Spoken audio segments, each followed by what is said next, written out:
हर हर Mahadev my YouTube family. Shravan मास की पुत्रदा एकादशी की आप सभी को बहुत सारी शुभकामनाएं। इस एकादशी को पवित्र उत्पन्ना एकादशी के नाम से भी जाना जाता है। वर्ष में आने वाली अनेक महत्वपूर्ण एकादशी तिथियों में से एक है यह श्रावण मास की पुत्रदा एकादशी।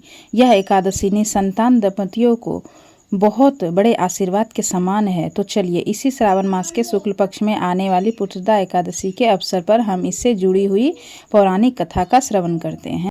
युधिष्ठिर ने पूछा कि मधुसूदन, श्रवण के शुक्ल पक्ष में किस नाम की एकादशी होती है? कृपया मेरे सामने इसका वर्णन कीजिए। भगवान श्री कृष्ण बोले कि हे राजन, प्राचीन काल की बात है। द्वापर युग के प्रारंभ का समय था। महिष्मतीपुर में राजा महिजीत अपने राज्य का पालन करते थे, किंतु उन्हें कोई पुत्र नहीं था।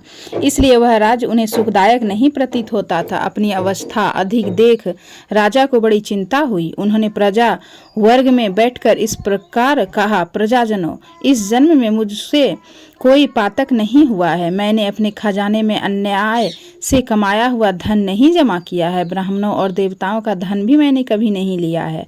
मैं अपने पुत्रों की तरह प्रजा का पालन किया है। धर्म से पृथ्वी और अधिकार जमाया है। दुष्टों को चाहे हो या बंधु और पुत्र के समान ही क्यों ना रहे हो, दंड दिया है। शिष्ट पुरुषों का सदा सम्मान किया है और किसी को द्वेष का पात्र नहीं समझा है। फिर क्या कारण है जो मेरे घर में आज तक पुत्र उत्पन्न नहीं हुआ? आप लोग इसका विचार करें। राजा के वचन सुनकर प्रजा और पुरोहितों के साथ ब्राह्मणों ने उनके हित का विचार करके गहन वन में प्रवेश किया। राजा का कल्याण चाहने वाले ने सभी लोग इधर उधर घूमकर ऋषि सेवित आश्रमों की तलाश करने लगे। इतने में उन्हें मुनि श्रेष्ठ लोमस जी के दर्शन हुए। लोमस जी धर्म के तत्वज्ञ, संपूर्ण शास्त्रों के विशिष्ट विद्वान, दीर्घायु और महात्मा हैं। उनका शरीर लोम से भरा हुआ है। वह ब्रह्मा जी के समान तेजस्वी हैं। एक एक कल्प बीतने पर उनके शरीर का एक एक लोम विषण होता है, टूट कर गिरता है, इसलिए उनका नाम लोमस हुआ है। वह महामुनि तीनों कालों की बातें जानते हैं। उन्हें देखकर सब लोगों को बड़ा हर्ष हुआ। लोगों को अपने निकट आए देख लोमस जी ने पूछा कि तुम सब किस लिए यहाँ आए हो? अपने आगमन का कारण बताओ। तुम लोगों के लिए जो हितकर कार्य होगा उसे मैं अवश्य करूंगा। प्रजाजनों ने कहा कि ब्राह्मण, इस समय महेजित नाम वाले जो राजा हैं उन्हें कोई पुत्र नहीं है। हम लोग उन्हीं की प्रजा हैं। उनका जिन्होंने पुत्र की भांति पालन हमारा किया है, उन्हें पुत्रहीन देखना हम लोगों के लिए दुख का कारण है। हम तपस्या करने का दृढ़ निश्चय करके यहाँ आए हैं। राजा के भाग्य से इस समय हमें आपका दर्शन मिल गया है। महापुरुषों के दर्शन से ही मनुष्यों के सब कार्य सिद्ध हो जाते हैं। हे मुनि, अब हमें कुछ उपाय उपदेश दीजिए जिससे राजा को पुत्र की प्राप्ति हो। उनकी बात सुनकर महर्षि लोमस 2 घड़ी के लिए ध्यान मग्न हो गए।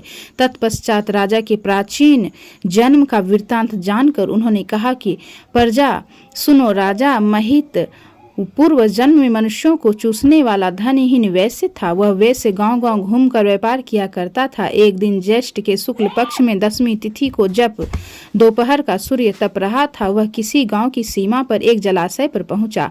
पानी से भरी हुई बावड़ी देखकर वैश्य ने जल पीने का विचार किया। इतने में वहां जल पीने के लिए एक गाय अपने बछड़े के साथ आई। पानी जब वो पीने लगी तो उसने उसे डांट कर भगा दिया और खुद पानी पीने लगा। इसी कारण राजा इस जन्म में पुत्रहीन है। किसी जन्म के पुण्य से उन्हें निष्कंटक राज्य की प्राप्ति हुई है। प्रजाजनों ने कहा कि मुनि, पुराणों में उल्लेख है कि प्रायश्चित रूप से पुण्य से पाप नष्ट होते हैं, अतः ऐसा पुण्य कर्म का उपदेश कीजिए जिससे उस पाप का नाश हो जाए। लोमस जी बोले कि प्रजाजनों, श्रावण मास के शुक्ल पक्ष में जो एकादशी होती है वह पुत्रदा के नाम से विख्यात है। वह मनोवांछित फल प्रदान करने वाली है। तुम लोग उसी का व्रत करो। यह सुनकर प्रजाजनों ने मुनि को नमस्कार किया और नगर में आकर विधि पूर्वक पुत्रदा एकादशी का व्रत अनुष्ठान किया। उन्होंने विधि पूर्वक जागरण भी किया।